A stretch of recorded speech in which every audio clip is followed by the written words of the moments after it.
इसमें दिया है बताइए नीचे दी गई संख्याओं में कौन कौन परिमेय हैं और कौन कौन अपरिमेय हैं। यहाँ पर जो भी हमें ये संख्याएं दी गई हैं इनमें से हमें बताना है कौन सी परिमेय है और कौन सी अपरिमेय है।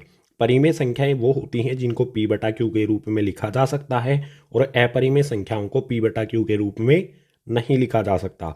सो फर्स्ट पार्ट में हमें दिया है 2 घटा √5। 2 एक परिमेय संख्या होती है और √5 रूट के अंदर अभाज्य संख्या एक अपरिमेय संख्या होती है। परिमेय संख्या में से अपरिमेय संख्या को अगर हम घटाएंगे तो हमें मिलेगी अपरिमेय संख्या, यानी पहले पार्ट में जो हमारी ये संख्या है ये हो जाएगी अपरिमेय। तो यहाँ पर लिख देता हूँ अपरिमेय संख्या। पहले पार्ट में जो हमें ये संख्या दी गई है इसका उत्तर हो गया ये। आते हैं दूसरे पार्ट पर। इसमें हमें दिया है 3 जमा में √23 घटा में √23। सबसे पहले इस ब्रैकेट को हटाकर हल करेंगे। यहाँ पर हमारा 3 ऐसा का ऐसा जमा का निशान लगाएंगे, √23 आ जाएगा, इसके बाद घटा का √23 आ जाएगा। आप यहाँ पर देख सकते हो जमा का √23 घटा का √23। √23 में से √23 को घटा देंगे तो यहाँ पर कुछ भी नहीं बचेगा, 0 हो जाएगा। ये वाली संख्या बचेगी सिर्फ हमारी 3। उत्तर हमारा आएगा यहाँ पर इसको हल करने पर 3। 3 को p बटा क्यू के रूप में लिखा जा सकता है। देखो मैंने 3 लिखा, बटे में लगा दिया 1। किसी भी संख्या के नीचे हम 1 अपनी तरफ से रख सकते हैं। तो ये हमारी क्या हो जाएगी, परिमेय संख्या। सो इसका उत्तर लिख देता हूँ यहाँ पर परिमेय संख्या। दूसरे वाले भाग में जो हमें 3 जमा √23 घटा √23 दिया गया है ये हमारी परिमेय संख्या है। आते हैं तीसरे वाले भाग पर। इसमें दिया है 2√7 बटे में 7√7। सबसे पहले इसको हल करेंगे। देखो हल करना बिल्कुल आसान है, यहाँ पर करता हूँ इसके सामने। ये हमारा 2√7 ऐसा का ऐसा और नीचे भी यहाँ पर 7√7 लिख लेते हैं एक बार। यहाँ पर 7 आएगा। देखो ऊपर भी √7 है, नीचे भी √7 है, यानी √7 से √7 मैं कैंसिल कर दूंगा तो बचेगा मेरे सामने 2 बटे में 7। p बटा क्यू के रूप में है तो ये वाली संख्या हमारी क्या हो जाएगी, परिमेय। तो इसका उत्तर यहाँ पर लिख देता हूँ। तीसरी जो हमें संख्या दी है ये हो जाएगी हमारी परिमेय संख्या। चौथे वाली संख्या को देखते हैं। इसमें दिया है 1 बटे में √2। 1 हमारी परिमेय संख्या होती है। अगर हम 1 को भाग करेंगे √2 यानी कि अपरिमेय संख्या से, रूट के अंदर अभाज्य संख्या है, ऊपर परिमेय संख्या नीचे अपरिमेय संख्या, 1 को यहाँ पर भाग किया जाता है अपरिमेय संख्या से तो उत्तर क्या होगा हमारा, अपरिमेय संख्या। रूट के अंदर कोई भी अभाज्य संख्या है तो वो अपरिमेय होगी। तो इसका उत्तर हो जाएगा, यहाँ पर लिख देता हूँ अपरिमेय संख्या। चौथे वाले भाग का उत्तर हो गया ये। अब आते हैं पांचवी संख्या 2 पाई पर। आपको बताया गया था पाई क्या होती है, एक अपरिमेय संख्या। अगर परिमेय संख्या गुना में अपरिमेय संख्या हो तो रिजल्ट में हमें मिलती है अपरिमेय संख्या, यानी कि 2 पाई ये हो जाएगी हमारी अपरिमेय संख्या। यहाँ पर लिख देता हूँ उत्तर 2 पाई ये हो जाएगी हमारी अपरिमेय संख्या। बिल्कुल आसान है। परिमेय संख्या वो होंगी जिन्हें p बटा क्यू के रूप में हम लिख सकते हैं, और अपरिमेय संख्या एक तो पाई होता है या फिर रूट के अंदर कोई भी अभाज्य संख्या अगर हमें दी गई है तो वो भी अपरिमेय संख्या होगी। क्वेश्चन नंबर 1 की सभी संख्याओं को हमने यहाँ पर बता दिया है कौन सी परिमेय है और कौन सी अपरिमेय है। क्वेश्चन नंबर 1 हो गया कंप्लीट। अब क्वेश्चन नंबर 2 को देखते हैं नेक्स्ट पेज पर।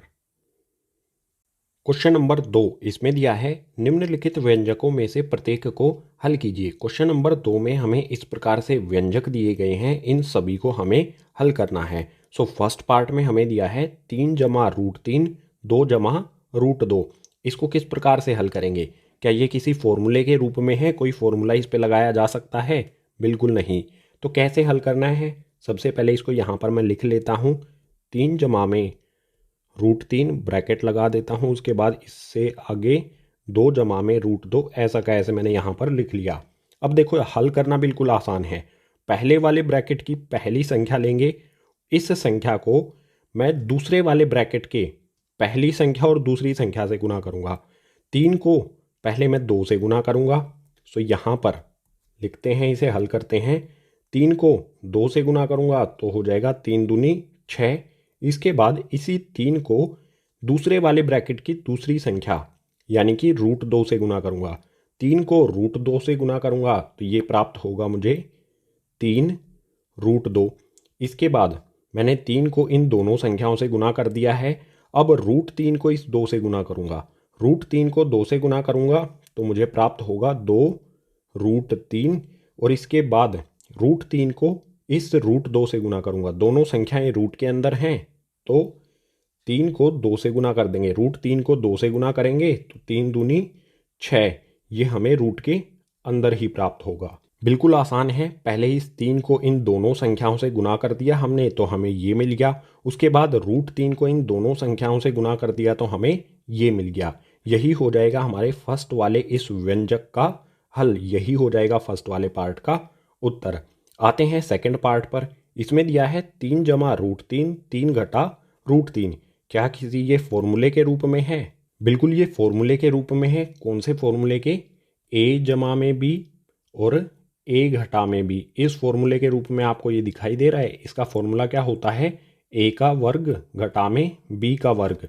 इसे हम स्क्वायर भी कह सकते हैं। a का स्क्वायर घटा में b का स्क्वायर। यहाँ पर आप देख सकते हो 3 जमा में √3, 3 घटा में √3, a जमा में b, a घटा में b। इस रूप में ये हमें व्यंजक दिया गया है। इसमें हमारा a हो जाएगा 3 और b हो जाएगा √3। तो यहाँ पर मैं लिख सकता हूँ a बराबर में 3 और b बराबर में √3। आप देख सकते हो 3 जमा √3, 3 घटा √3 इसी रूप में है। तो अब हम इसे इस रूप में लिखेंगे a का वर्ग a की पावर 2 घटा में b की पावर 2। a का मान हमारा 3 है और b का मान √3। तो देखो हल करना आसान है। a का स्क्वायर करना है हमें।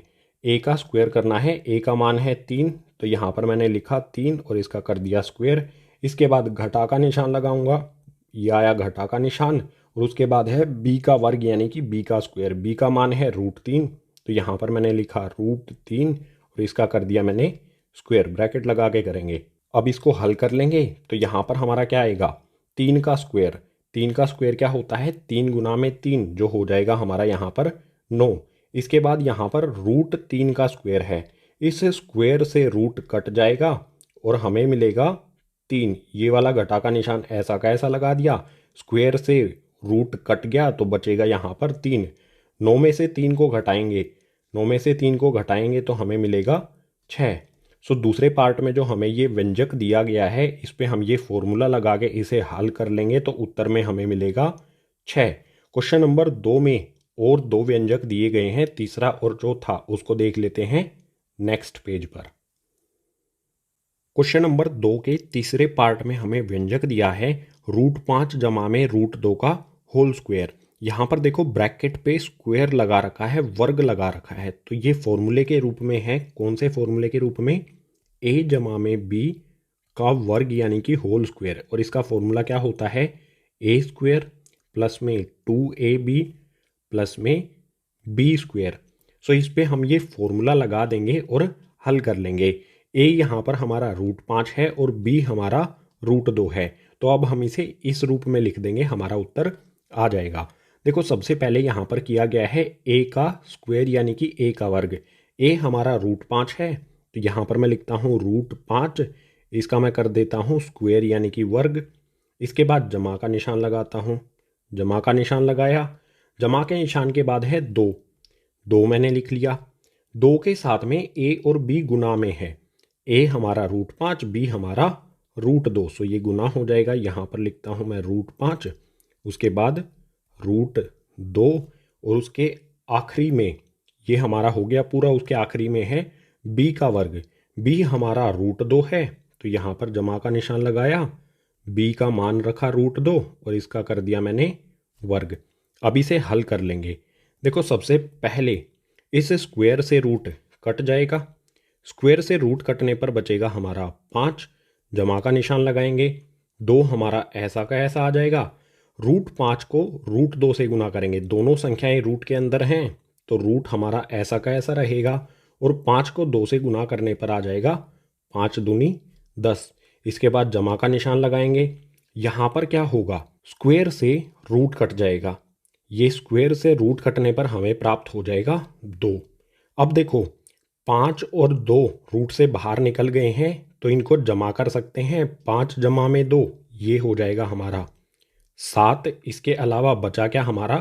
2 √10 तो ये जमा का 2√10 ऐसा का ऐसा आ जाएगा। यही हो जाएगा हमारा उत्तर इस व्यंजक का हल। इस व्यंजक को हल करने पर हमें उत्तर में मिलेगा 7 जमा में 2√10।